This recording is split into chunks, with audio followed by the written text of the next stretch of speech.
snack, and welcome back to Nay's Little Garden. So we're going to talk about the summer 2025 garden. I was actually gonna wait until I was like done. Maybe it'd be like a couple things, obviously like the garlic and stuff would still be in there, but everything else would be done. But I feel like I need to break that up into two different sections. One being the summer garden and the second one being the fall garden, because it's definitely two separate situations. So I grew, I'm gonna say, more than double the things this year than I did last year. I might have even grown 3 times the amount this year that I did last year, which, in hindsight, was insane. I was very excited though, and I think, and everybody's gonna have a difference of opinion on this, and this is fine, but I feel like the seeds were worth it to waste to do this. Meaning, a lot of the stuff I'm gonna go through, I didn't even get harvest from, or it didn't even survive growing in the house to go outside, or it did go outside and then it died off, so I got zero harvest, or I got very little harvest, and then of course the stuff I got reasonable harvest, and then the stuff I got a lot of harvest from. I grew a ton. The main characters of my 2025 summer garden was, in fact, the tomatoes, the peppers, the onions, and the squash. Those 4 things, insane. Insane. And I'm going to count my summer 2025 garden as a success. And I'm saying this, and I want you to know I am still in October. Okay, we're in the double digits of October now. I'm still plucking peppers and tomatoes off of the vine. I'm also plucking beans and stuff, but I'm considering those like my fall garden, because I planted them later. But so let's grab you a drink and a snack. I'm gonna try not to make this super long, but 6, 7, 8, 9, 10, 11, 12, 13, 14, 15, 16, 17. I attempted to grow 30 different pepper varieties. Now, if you're sitting there like, girl, why on earth? Correct.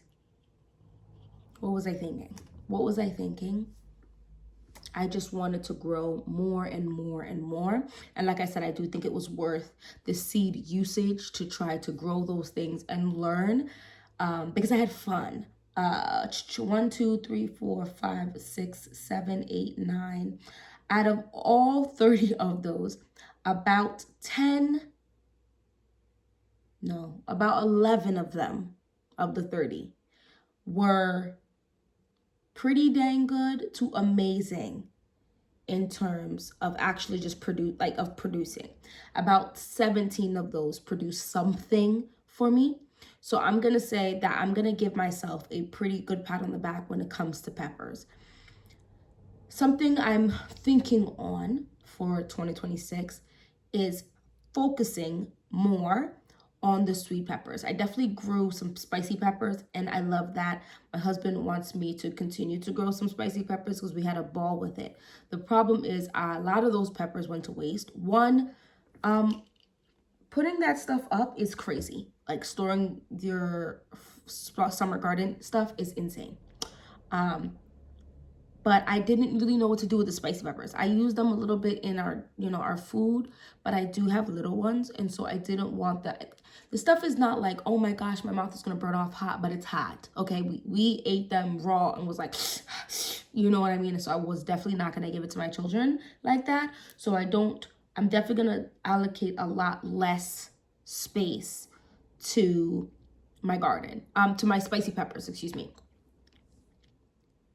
The sweet peppers and ones that have like the basic spicy ones are probably what's gonna be my focus. So I'll probably still grow jalapenos, my gochujang, my my monkey face, and my zabranch. Those are like my spicy ones I'll probably mostly focus on. I'm sure I'll throw in 1 or 2. I don't think anything more than 15 varieties is worth my time. So I think I'm going to for sure try to do my best to stay focused on no more than 15 varieties of peppers. That way it will also give me even more space to grow more of them. So let's say I grow 3 to 8 of these, trying to make sure they survived. I can do about 10 of each one and almost basically guarantee I'm gonna have a good amount of peppers to put out. And I did like a seed swap for the first time this year. I'll have some for the seed swap, and also my mother takes my plants too, so I want to make sure she has good stuff, right? Tomatoes. I grew 27 different varieties of tomatoes. Insane.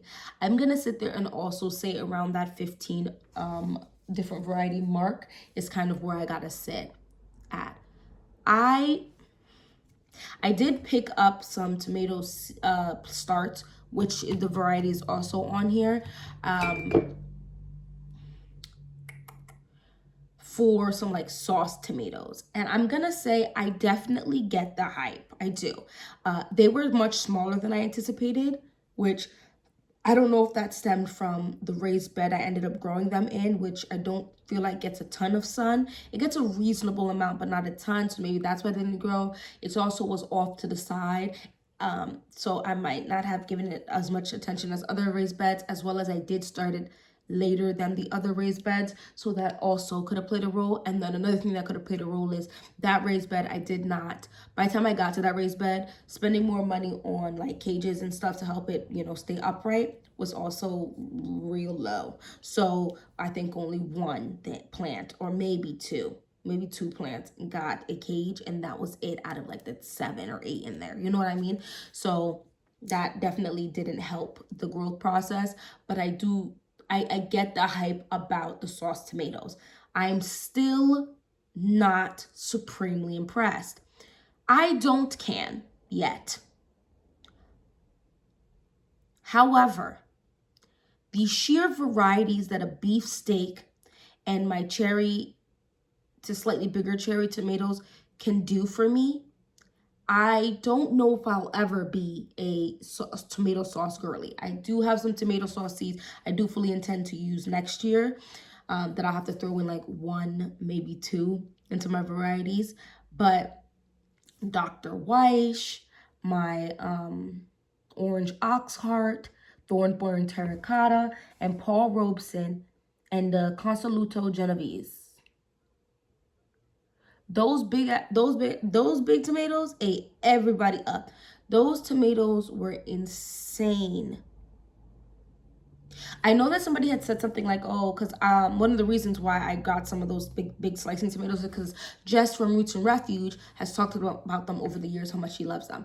And I know everybody's space is different, because someone said, like, I don't know why they keep like telling people to grow the Dr. Weish. It's not great. Grow some this instead, which I might look into that tomato too. But the Dr. Weish, I grew it in a 20-gallon grow bag. Sis ate me up. I pulled off so many tomatoes off of that, and they were big.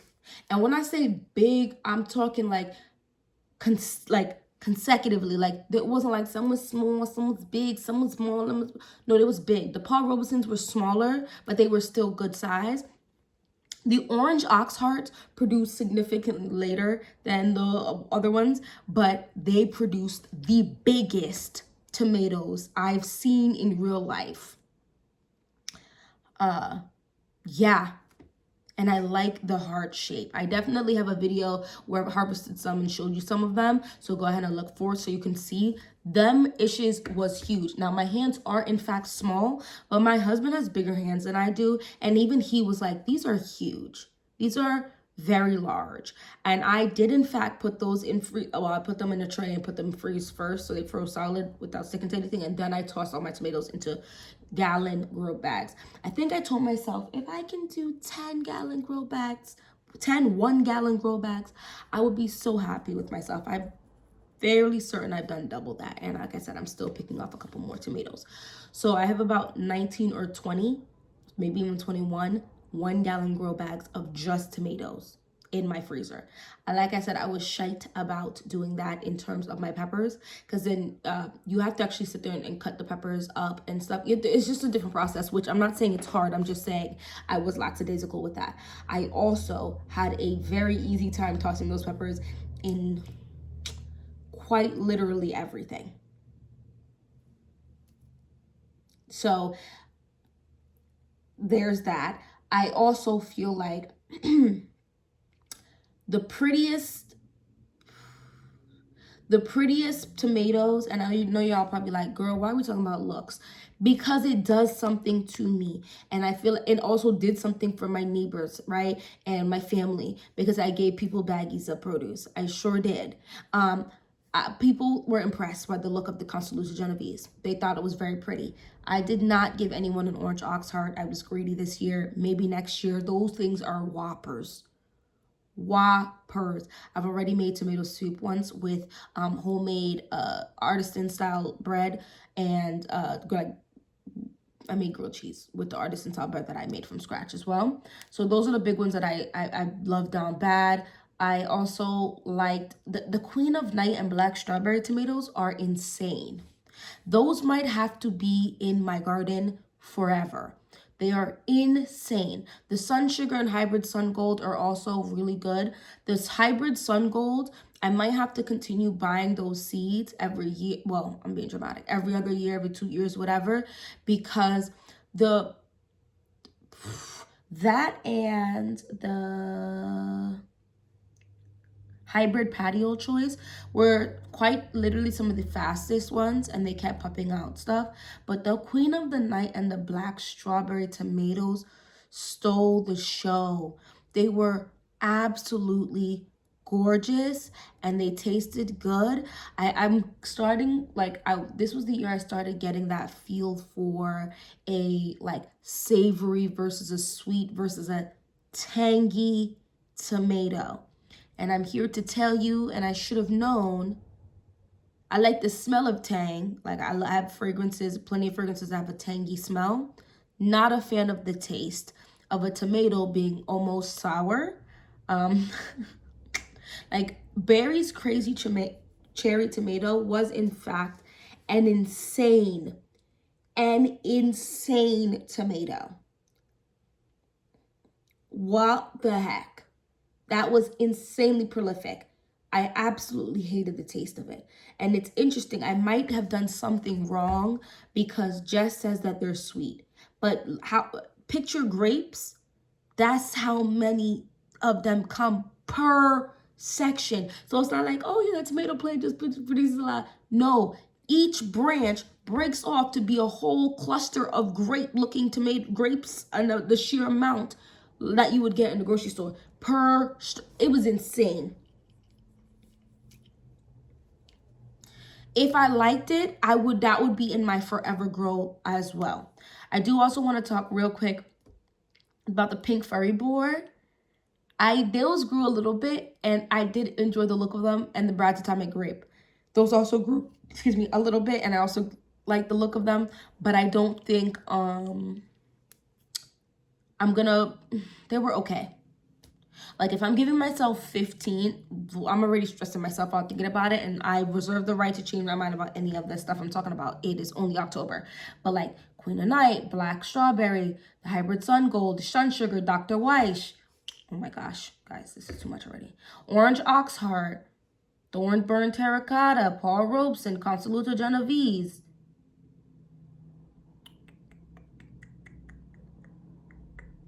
So I have about 9 tomatoes that I'm going to say in the top 90% sure I will be growing those next year, and I definitely already have enough seeds to grow them. And then there's other things I want to give a second chance, because I definitely just tried to grow. I went from not really starting any tomatoes that much in my house to having like a full-blown small operation with lights and on the shelving and all of that. Like, it was a lot. I very much overwhelmed myself. So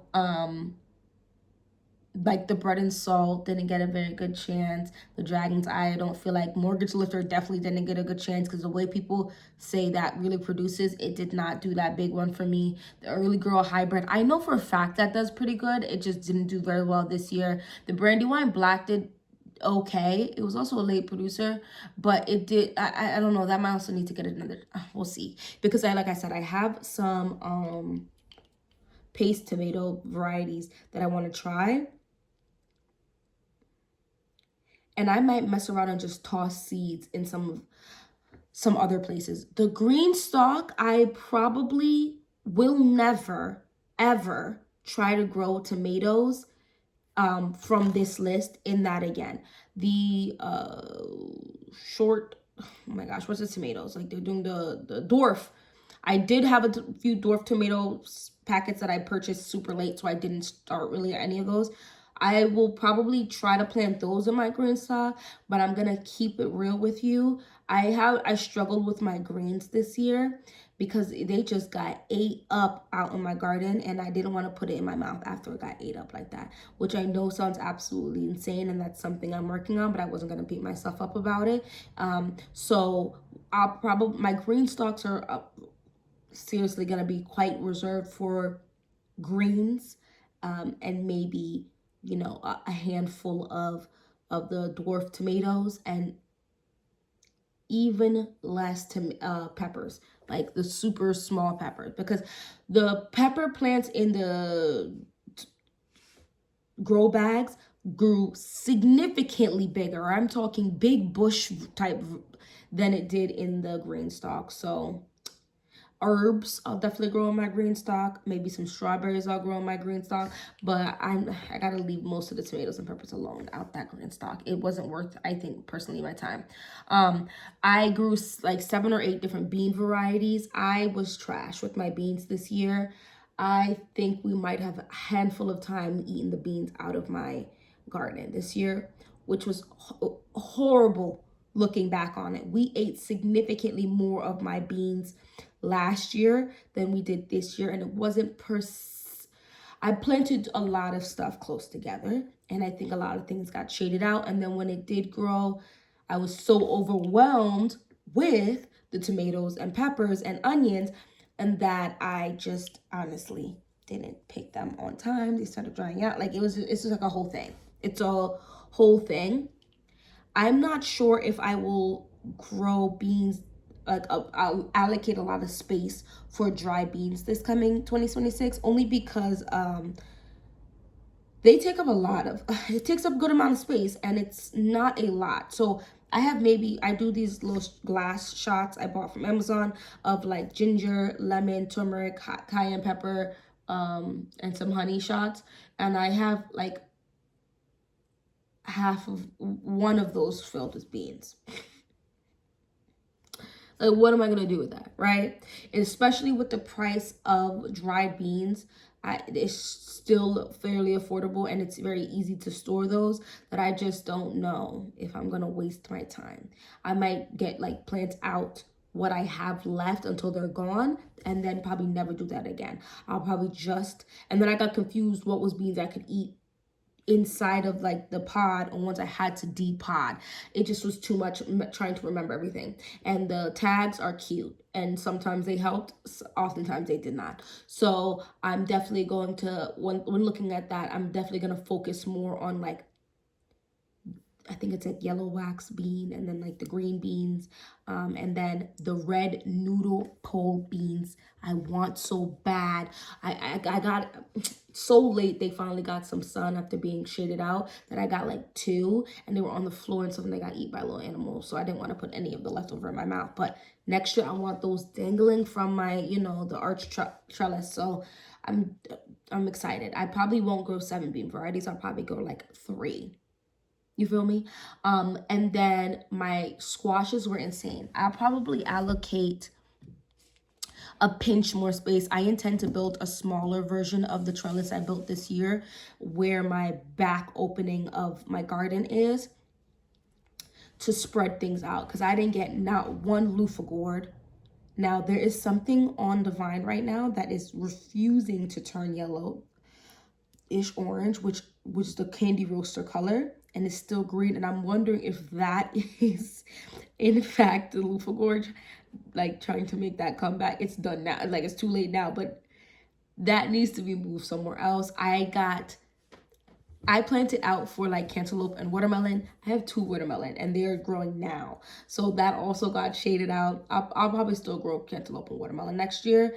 I'm gonna give things more space. I do believe that trial and error is honestly some of the best things to do, because people are gonna give you a bunch of rules, and I'm not saying anyone's lying, but everybody is in very different climates and very different soil, very different mediums in which to grow things, different times and different things that they use to fertilize. Like, there's just so many different factors, so it could really change what it is that's really good for you. Like, them Candy Roaster squash and the Tromboncino squash will forever be in my garden. And I know some of the other squashes could have done better. So I'm definitely gonna give them probably more chances. I don't think I'm gonna grow less squash varieties. I'm gonna give them more space so they all can grow. But them Tromboncino squash and that Candy Roaster squash did not come to play. You can, in fact, feed your whole family with the Candy Roaster and I'm not a massive family, but I'm not a small family. We're a family of 5. I have 3 children and they are boys. They eat. And I'm telling you right now, if you're like, I have space for one plant and one plant of a squash and I want it to be 2 different varieties, get you that Tromboncino and that Candy Roaster squash. If you can only grow one, I'm going to say the Candy Roaster. And the only reason I'm going to say the Candy Roaster, because the Tromboncino squash is insanely massive. And unless you have a big family, I'm talking like 9 of y'all or 8 of y'all, you're not going to go through an entire one. And after cutting up and doing that and seasoning and putting in the thing and then having to worry about do storage, it's just insane. So the Candy Roaster is still big and it's thicker, but it's like this. Versus the Tromboncino squash is bigger than my children. It's like my shoulder. It comes to my, guys, I'm 5 foot. And that Tromboncino squash was like shoulder or maybe even a little bit like maybe a slightly bigger. I can't remember. But those things are huge. So if you are really concerned about, or you're really trying to, which we're gonna do, I'm gonna give you a little spoiler. In December, we're gonna do a challenge about not buying tomato, like a lot of produce at all for that month. So what's gonna happen with these peppers is I'm gonna have to go to a farmer's market and buy a bunch of bell peppers and cut them up, and that's on me. And I'm not mad about it. It is what it is. And cut them up, bag them in gallon grow bags, 1 gallon freezer bags. And I think I'm gonna aim for about 12 bags, which I don't know how many peppers that is. I think that could be 3, maybe even 4, depends how big the peppers per bag. So I'll probably do a few, like let's say 4. I'm gonna go like tomorrow and get like 4 bags worth of peppers, and then hopefully they'll still be there next week so I can grab another 4 or 5 bags worth of peppers. I'm going for 10 to 12 1 gallon grow bags of that, so that I don't touch those, because I really haven't touched my freezer tomatoes either, so that for that month, when it comes to seasoning, I'm not here to be worried too much about it. I'm even sitting here like I've been stocking up on garlic powder and onion powder and stuff to try and get ready for that, because I really want to see, well, a couple things. And we'll talk about that in that other video, but look forward to that. Anyway, I grew, I think, 3 varieties of onions. I'm gonna say it was a success. I'm saying it's a success because I haven't bought an onion since I pulled them issues at the end of June, beginning of July. I haven't bought 1 onion. I've given people onions and they've been very impressed with me. I was very impressed with me. Some of them I grew from seed. Some of them I just purchased from Dixondale Farms. Dixondale Farms could 20% jump their pricing for whatever, reasons. And I'm still thinking I'm not going to start. I don't know about starting onions from seed, because my onions that I started from seed are good. They taste good. They're smaller than the Dixondale Farm ones. Now, I did give the Dixondale Farm ones the best real estate on in my garden. So there's the factors that could have affected it, but I think money-wise, I think it was like $17.95. And they were like, yeah, we're going to give you 50. And they gave you like 75, 65, 8, 95 on average. Now, some of them were smaller than others, but regardless, I'm going to say I'm pretty okay with dropping about $40, $50 on the onions, knowing I'll have onions for the year. And I might probably only grow, I think I grew 4 varieties this year. I might only grow 2, perhaps 3. I'm looking at like because my problem is between a white and a yellow onion, because I definitely need a red onion. So I'm probably going to grow 3 varieties. I'll grow a yellow onion, a red onion, and I'm bouncing between the white or the pink, because I did get a blush. I think I got a couple blush onions. The red onions and the cutting my onion ain't nothing in those grocery stores as strong as my onions. And I feel like I didn't fertilize with the best fertilizer for them. I did fertilize them, but not with the best. And they came out bomb and big. The sun did make some of them flower. I've been trying to go through those first. I only had 1 rod on me so far. I'm thoroughly impressed. And I feel like, I know this is going to sound crazy to some people, if you're just buying starts for your onions and not starting from seeds, that might be something I would tell people to try to grow. Like, you can go get for $20 or maybe $25. I don't remember how much shipping was. Let's say for $25, get you 50 to 90 onion starts. And it's the starts, right? Because I also planted out bulbs. Those are going to come out as well. So I probably only do starts. Plant that ish out. And you think it takes a lot more space. You could grow in 1 8 by 4 foot raised bed and grow your behind like 20 onions, 50, let's say 20 onions, 20 garlic, 2 tomato plants, and 2 pepper plants. I feel like you could possibly do that. And it would be just fine. And you could have a very prolific 1 garden raised bed. Let me know if you'd be interested in that for next year for me to do an experiment, because I am going to add a couple more raised beds. And I'm putting this out into the air now. I don't know. Maybe I'll get it for Christmas. Maybe I'll get it for my birthday. Maybe I'll have to purchase it for myself in the fall or spring, and that's perfectly fine either way. I really want one of the really good raised beds from Botanical Interest, that brand. I'm not sure if it's directly from Botanical Interest or the man who owns it. He has a second website, and it might be from that website. No, it is Botanical Interest, right? I believe. I want so bad one of those raised beds. They're definitely pricier. My raised beds are from Amazon. I like them. I got some from Amazon last year. They held up this year. Now, I did hear people talking about like the rust, like getting rust on it and stuff. I'll keep an eye out for it. The price and the stability of the 1 wooden raised bed that I grew, I made myself this year, and I didn't use the best of the best materials. I'm not sure it's worth that. Like, if my husband and I won the lottery, I probably would just go ahead and do a like 2 like buy big land, right? Not even buy like a 2-acre land, right? And garden on half an acre. I would do like 2 separate gardens. One would be my raised garden beds from Botanical Interest, and then a raised bed from like the really good wood, and have my husband do it all and put it all together all nice. And then I would do an experiment trying to see which one lasts the longest. But I've been hearing about wood rotting, and then I'm hearing about rusting of the metal raised beds. So, and I'm not going to sit here and go and get those heavy bricks, because I also heard someone doing like the brick raised beds, which sounds like it might have some longevity, especially if you're going to stick them together with a cement or whatever. But that sounds insane. Sounds way too heavy for me, way too time consuming, and it's a no for me, dog.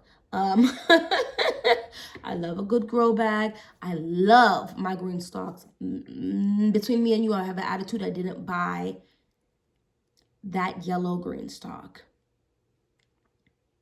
Moving on. I think that's it. Obviously I grew beets. Not obviously. I grew beets, carrots, strawberries. I attempted blueberries, fail. I'm not even sure they're going to come back next year. I hope they do. We'll see what happens. I got a ton of peaches. Half of them went to waste. very mad at myself for not doing better about preserving those. They came out looking like they didn't have pesticide spray sprayed on them. I just peeled the skin off and the inside looked perfect. They were delicious. They were delicious. I planted that peach tree this year, but I did go ahead and not listen to the people online when they say don't get the trees that have fruit produce on it. I did when it came to that peach tree. So we'll see how over the years how that peach tree does. I have 2 apple trees now because I purchased a second apple tree. I got nothing. It did look like 2 apples were gonna come on from the apple tree I planted last year. And then I had an incident with the neighbor and whatever. It is what it is. So I didn't get any apples at all. I didn't stress that because I did know it was gonna take 2-3 years to be getting produce. I do fully intend to get 1 more peach tree. So I'll have 2 apple trees and 2 peach trees, and I'm gonna let them get maybe 7 max feet tall. I'm 5 feet. Okay, I will take one of my husband's ladders if need be, or have him or whatever, and be picking those things down. I think 6-7 feet is fair to let them grow, and from then I'm gonna give her a cut every year or whatever. Carrots, beets. I attempted Brussels sprouts. That was a complete fail. My celery was prolific. I did not do what I needed to do with that celery. I have to look and see how do you preserve celery. How do I go about preserving celery? Because I actually do like celery, but I had a thing with peanut butter this year. I don't want to get into it. It was weird. I'm back to normal about it. So I didn't have my celery and peanut butter like I usually have every summer. But outside of that, I feel like the most time I would love celery is in my soups and stews. So I wonder if you could just toss celery in the freezer in gallon freezer bags. That's something to think about. I'm very scared to can. I feel like I need to take an actual real class with someone who's been canning for mad years in my area. Because then they'd be talking about mathematics, like about like elevation and how that affects a bunch of stuff. And that scares me. So I want to go and take a class with someone growing in my area, preserving, so that I can I want to say half of the tomatoes that I, instead of putting all of them in the freezer, I would can half of that to open up the freezer space for more stuff. You know, I'm not stressing it to the umpteenth degree. I know it talks about preservation, which this will be another video, and how like, oh, but if you lose power, you could lose all the blah, blah, blah, blah. I definitely agree. However, there are ways to have backups power, and we're well working on that. We have, the gas generator, but I'm also looking into these electric generators. Guys, pray for me for Black Friday. I'm hoping for a pretty decent discount on some that I have my eye on, and I will get one of them, and as well. So then we'll have 2 separate situations going on, and one won't be loud as one. It have to be outside. You know what I mean? Like, that's kind of where I'm going, and then I won't have to stress about my chest freezer, because we also bought a chest freezer during the demi that happened, which is working in our favor, and now we could keep that running and having all of the frozen produce in there and be fine. You know what I mean? Anyway, that's basically it. Of course, I told you I grew greens. I'm not gonna go through all the greens. I grew greens, and yeah, I'm gonna say success. I'm taking it. Like I said, I have 30 varieties of both tomatoes and peppers, and I had a little bit less than half of those actually do anything worth anything, but I would still consider that success. And now I can start honing in. Sometimes I feel like you don't have to do all of that. You could do little bit variety test here, little bit variety test here every year, and that will also work. I just be doing extra-ish. But now I can start cutting into, and then add every so often, I'll add a little new ones here and test those out too. So I can cultivate. I think the goal would be about 10 to 15 of tomato varieties and 10 to 15 pepper varieties, and stay around that realm, when maybe 1 or 2 new things, just because I like to test out new stuff, and then be able to feed my family. The end goal, not for 2026 per se, but working up, and every year I'm ramping up more. As you can see, I was big success, triple the success this year than last year, for like, let's say, getting through fall and winter while still being able to use that produce also in the summer. And I didn't store any strawberries because I didn't have no strawberry plants. I need to get more strawberry plants next year. So I have, I just don't want to overwhelm myself too much. I know some people are probably like, this would overwhelm me. And it did kind of overwhelm me, but not in a way I don't want to garden. I'm definitely going to continue gardening. And I need to figure out how I can transition better from my summer to my fall garden, so I can plant out the fall garden in the way it needs to. Because I definitely didn't do as much as I could have done for this fall garden. And it is what it is. It's still a success. Anyway, let's talk down in the comment section. How do you feel your summer 2025 garden went? Are you still picking stuff? I mean, I know someone had a crazy hail and killed off everything. It's just, I would cry. Anyway, thanks so much for watching this whole video, and don't forget to hit that like button, subscribe, join the fam. You know, we talk about all things gardening, homesteading, baking, cooking, house stuff. Hopefully I'll see you in my next video. Bye-bye.